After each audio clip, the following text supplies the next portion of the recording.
São proibidas de depor as pessoas que, em razão da função, ministério, ofício ou profissão, devam guardar segredo, salvo ser desobrigadas pela parte interessada. Isso aqui é importante também, muito importante. Tá? Quiserem dar o seu testemunho. Então, vamos pegar a seguinte opção aqui.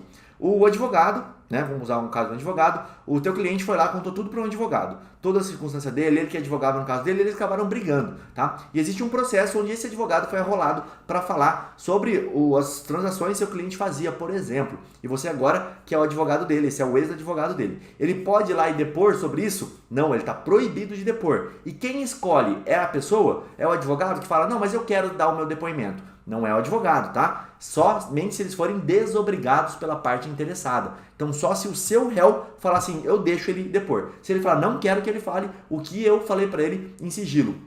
Sabe o que acontece? O advogado não vai poder depor. Agora a gente vai olhar cada uma dessas palavrinhas aqui, ó, o que significa, para você poder entender e jogar com isso lá na sua audiência.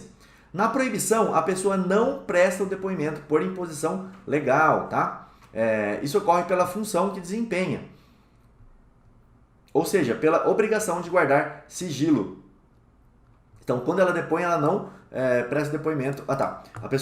Na proibição, a pessoa não presta depoimento por posição legal. É a lei que fala que ela não vai pôr. Foi o que eu acabei de explicar para vocês. A ideia aqui é que, vamos por aqui, ó, ponto. O interessado, só para ficar no nosso material, o interessado é que escolhe, tá? Se depõe ou não. Isso ocorre pela função que desempenha, ou seja, pela obrigação de guardar sigilo.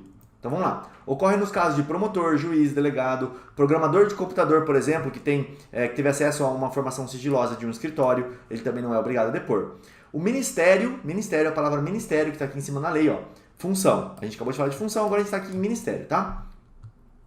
O ministério refere-se ao encargo de cunho religioso ou social, como os padres, pastores, assistentes sociais, entre outros. Essas pessoas também não podem contar. A pessoa foi lá e se confessou por um padre, foi lá e falou com um pastor, pedindo aconselhamento de algo sigiloso dele. Ele não pode ir lá e dar o depoimento dele, tá? Cuidado que isso acontece muito. Meu pastor vai vir aqui falar. Só pode falar bem da parte que deixou, não pode falar da outra. Vamos pensar aqui num crime de violência doméstica. O pastor vai lá para falar que o cara sempre foi agredido, que a moça já contou para ele isso. Isso não pode fazer, tá? É o que ele mesmo já relatou que bateu, na verdade, seria mais essa informação, ele não pode. Ofício refere-se à atividade mecânica ou manual desempenhada com habilidade, como secretária, digitalizadora, profissão a qual terá acesso a documentos e informações confidenciais de escritórios e consultórios, os quais trabalham profissionais autônomos. Então, o teu estagiário que tirou o xerox para o seu cliente, ele também não pode depor. Profissão refere-se à atividade exercida de maneira especializada, dependendo da habilitação para o cargo, como médico e advogado. São os dois melhores exemplos, tá? A proibição refere-se ao sigilo profissional inerente a cada um, pois imagine um advogado prestando depoimento sobre o segredo dito pelo seu cliente. Foi exatamente o exemplo que eu dei aqui para vocês.